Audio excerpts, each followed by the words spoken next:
Bueno, buenas tardes a todos mis estudiantes una vez más en este encuentro, dándole continuidad a nuestra clase que veníamos hablando sobre la religiosidad, los diferentes contextos en nuestra cultura, de las diversas manifestaciones del hecho religioso.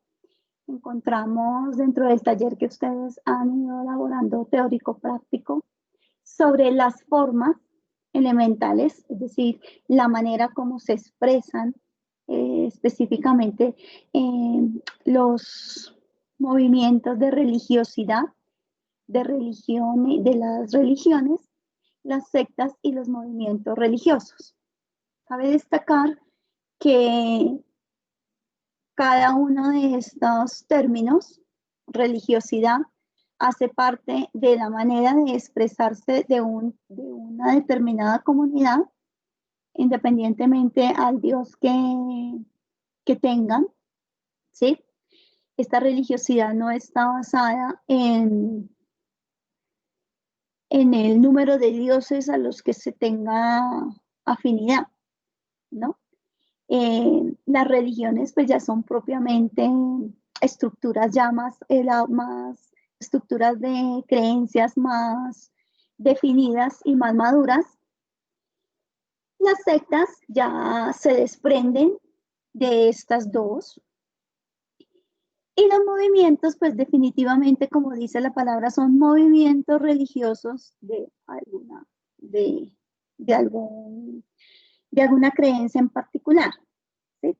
Entonces, no todo lo religioso, como hemos hablado, es sacro, es decir, santo y apartado para Dios, porque lo religioso puede llegar a ser incluso un movimiento aparentemente religioso, pero puede llegar a ser algo profano. Por ejemplo, podemos encontrar que hay personas que vemos muy religiosas, muy como creyentes en una determinada disciplina, y las prácticas religiosas que tiene no son para nada sacras, es decir, santas ni apartadas para Dios, sino simplemente es una manifestación de su fe y expresada de manera externa. Entonces, para distinguir entre las unas y las otras, la invitación es a ver este pequeño videito que nos va a hablar sobre precisamente entre qué es religiosidad dentro de las religiones, cómo se dan algunos movimientos de sectas y movimientos religiosos. Inicialmente vamos a ver en este episodio, en este capítulo, qué es religiosidad y qué es propiamente una religión que vive su fe.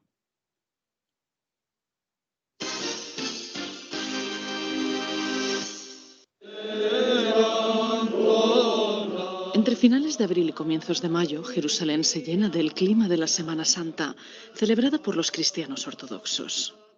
Desde el viernes de Pasión, los coptos cristianos venidos de Egipto llenaron el patriarcado de Jerusalén, haciendo una vigilia con cantos y oraciones hasta las primeras luces del alba para recordar los sufrimientos de Cristo.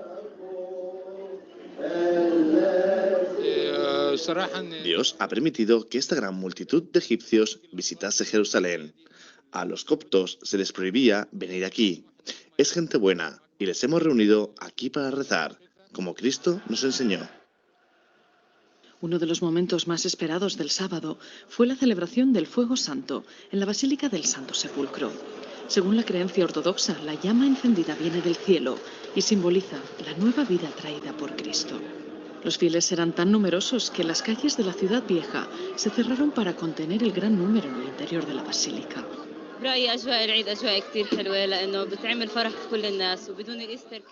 La atmósfera de fiesta es muy bella porque la felicidad se extiende a todos. Y sin la Pascua no tendríamos religión cristiana basada en la muerte y resurrección de Jesús el tercer día. Él se sacrificó por nuestros pecados.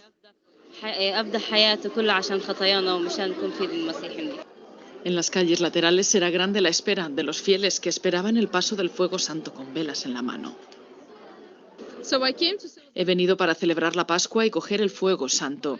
Lo que es importante para mí es participar en este momento y en la Pascua, aquí en Tierra Santa. La tradición se transmite de generación en generación y se equivocan los que piensan que solo participan los ortodoxos. Somos de la Iglesia Católica, aunque hoy es la fiesta de los ortodoxos. Desde hace mucho tiempo lo celebramos también con ellos. Nuestros abuelos hacían lo mismo. Nos gusta participar en estas celebraciones y queremos enseñar a nuestros niños a ser así, cristianos unidos a los otros. En el interior del Santo Sepulcro, una multitud siguió el momento con videocámaras y teléfonos móviles. La primera llama fue encendida en ese punto y llevada fuera de la edícula por el patriarca greco-ortodoxo. Rápidamente la Basílica de la Resurrección se llenó de centenares de cirios al son del toque de campanas. A la salida de la basílica, los fieles que esperaban el fuego se pasaron la llama, que desde allí será llevada también a otros países. El domingo de la Pascua ortodoxa fue celebrado en los diferentes ritos orientales.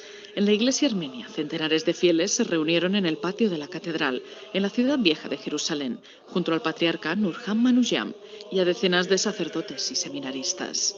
Celebraron la tradicional bendición de los 4 puntos cardinales.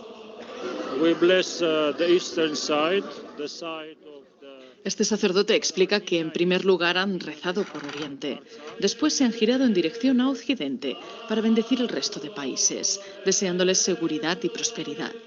Y finalmente han rezado orientados al sur y al norte, pidiendo la bendición de Dios para las iglesias, las ciudades y para todo el mundo.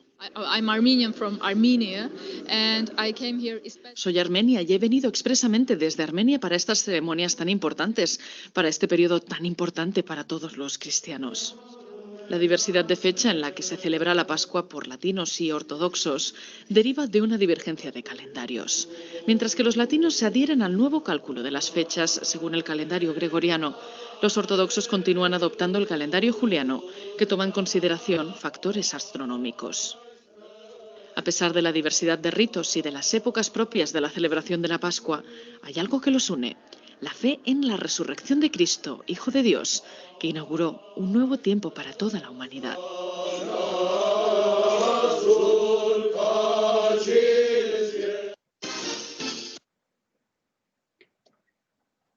Bueno, démonos cuenta entonces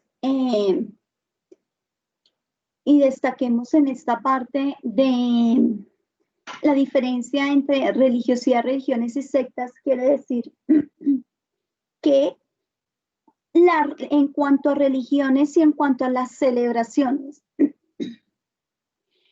se celebra una misma fiesta. Entonces nosotros los católicos tenemos la celebración de los judíos, religión monoteísta, los católicos cristianos, religión monoteísta. Bueno, cristianos, dentro de las denominaciones cristianas entran específicamente pues todas estos hermanos cristianos nuestros, como hemos venido viendo. Están los coptos, están los ortodoxos de rito, todos los que están dentro de las denominaciones cristianas, y especialmente encontramos que allí celebramos, tenemos esa misma centralidad ritual dentro del sentido de la Pascua. Como lo dijo la creyente, es celebrar todos un mismo acontecimiento, que es la pasión y resurrección de Cristo, nuestro Salvador. Entonces, esa es la diferencia entre una religión que está arraigada a un principio y, por ejemplo, tenemos las 3 religiones monoteístas abrahámicas, que son la islámica, la judía y la cristiana. Entonces, descendemos de una misma raíz en la fe, o de un mismo padre en la fe, que sería Abraham, ¿sí? Y eso nos lleva a tener una tradición y una unidad como hermanos. Entonces, ahí es donde se basa lo que es una religión. Es decir, hay una tradición, hay una raíz centrada, hay propiamente todo un contexto histórico y hace que tengamos más unidad en cuanto a las cosas que nos unen que a lo que nos divide. Dentro de la religiosidad ya es propiamente la diversidad de, por ejemplo, los católicos que iban a celebrar allá, porque ellos sienten que son hermanos, que la ceremonia es una ceremonia propicia para celebrar ellos también y dejarle esa tradición a sus hijos. Y así como lo hacía la creyente que era arménica, el otro que era de otra región del mundo, venían porque ellos sentían que ese encuentro era un encuentro con un único Dios, con una diversidad en cuanto a lenguas, en cuanto a cultura, pero un único Dios. ¿Sí? Allí está esa religiosidad universal. En cambio, las sectas, precisamente la palabra dice sectas, lo que busca es segmentar y tener, por un lado, solamente la verdad, una única verdad. Entonces, las sectas son muchas y entre ellas se contradicen. La secta se desprende precisamente de alguna parte de la religión, por ejemplo, los cristianos, habrán sectas de rito copto, habrán sectas de los mismos, hay sectas de judíos, hay sectas es decir, esas sectas son pequeños grupos que no están de acuerdo con la tradición, que no están de acuerdo de pronto con algunas doctrinas, no están de acuerdo con ciertas cosas dentro de la iglesia o dentro de las religiones propiamente, y lo que hacen es formar sus pequeños grupos segmentados, por eso se dice secta, y buscan ellos llevar su propia idea de sus creencias, sus ritos, los que tienen ritos, otros no tienen. Entonces, y de ahí, de las unas se desprenden otras, y eso se vuelve pues todo un conjunto de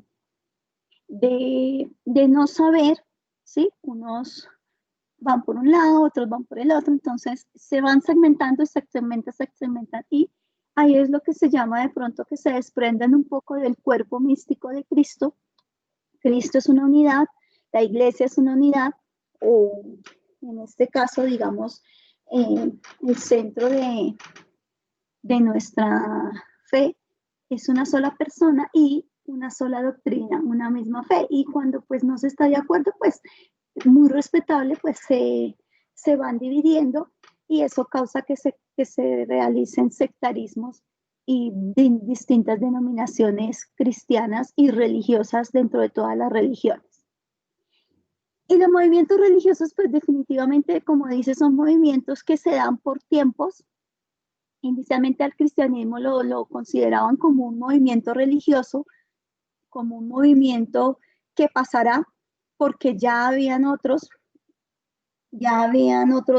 movimientos, y los primeros pasitos que tuvo el cristianismo, es decir, los discípulos de Cristo, los que seguían a Jesús, les llamaban incluso nazarenos, y los consideraban como un pequeño movimiento de religiosos, de hombres fanáticos que seguían a un tal Jesús.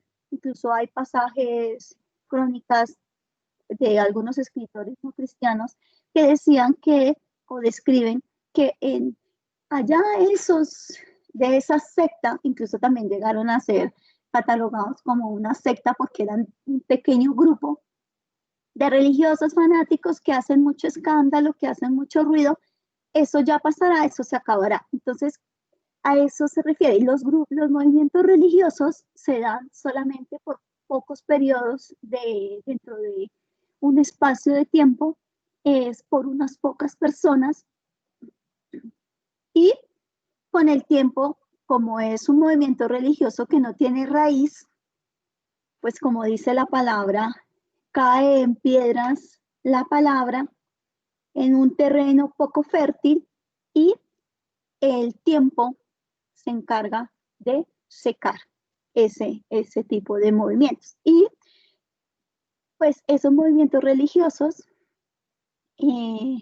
también en la historia se dan tanto en la época de la historia de la iglesia, desde el cristianismo, los primeros años, hasta la actualidad, han surgido muchos movimientos religiosos, tanto positivos como negativos, para la historia del hombre, de la humanidad, unos con grandes avances científicos y aportes a nivel religioso, y otros con definitivamente catástrofes, muertes que no debieron ser. Entonces, estos movimientos religiosos se hacen cosas en nombre de Dios o en nombre de sus dioses, porque no podemos decir que solamente estos movimientos religiosos se dan dentro de la Iglesia Católica, se dan en todas las religiones. Por eso dice movimientos religiosos y no especifica ninguna doctrina en especial. Bueno, entonces vamos a ver este último videito. Es un pequeño apartado de cómo la unidad y la universalidad de la Iglesia, el respeto que se tienen entre hermanos y lo que la Iglesia ha buscado y lo que se conoce como el ecumenismo, precisamente se da diálogo entre religiones y entre iglesias.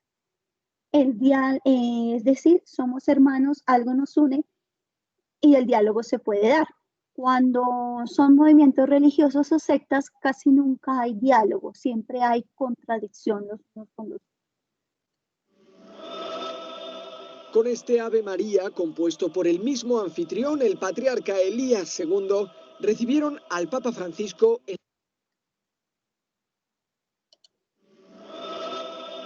Con este Ave María, compuesto por el mismo anfitrión, el patriarca Elías II, recibieron al Papa Francisco en la sede de la Iglesia Ortodoxa de Georgia.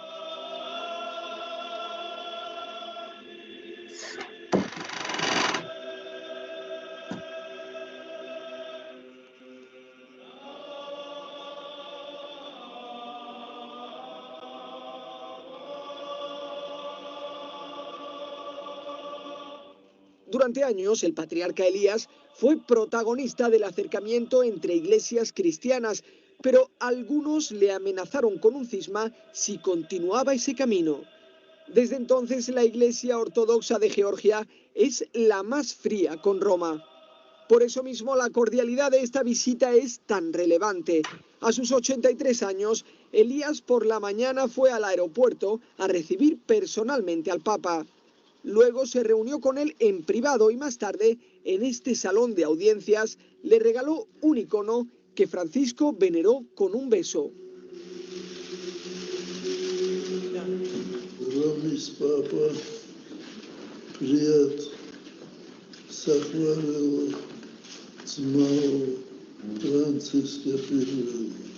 Ringrazio vostra santità e sono profondamente commosso nel sentire l'Ave Maria che Sua Santità stesso ha composto soltanto di un cuore che tanto ama la Santa Madre di Dio, cuore di figlio e anche di bambino, può uscire una cosa così bella.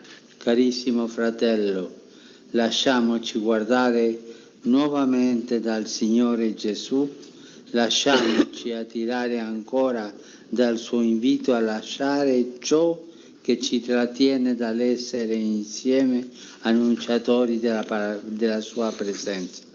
Mientras hablaba, el Papa se dio cuenta de que su traductor estaba en apuros y le ofreció agua de su mismo vaso.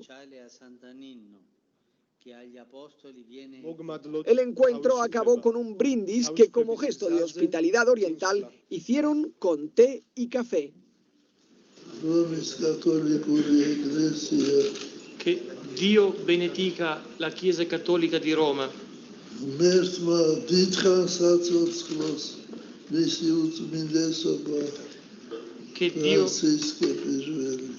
Che Dio dia una lunga vita a Sua Santità Papa Francesco.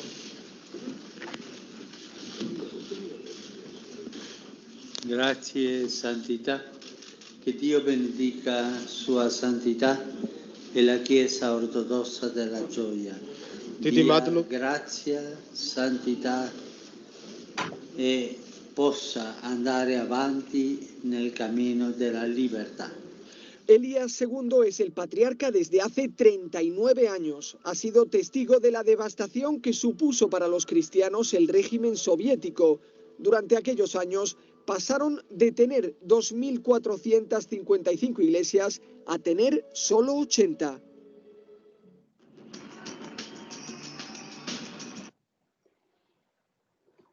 Bueno, ya con esta nos despedimos para que entonces recordemos la diferencia entre las unas y las otras. Nos encontramos en otra oportunidad, chicos, y espero pues encontrarnos más adelante, que Dios lo permita, como una sola unidad en el colegio y superando todas estas adversidades.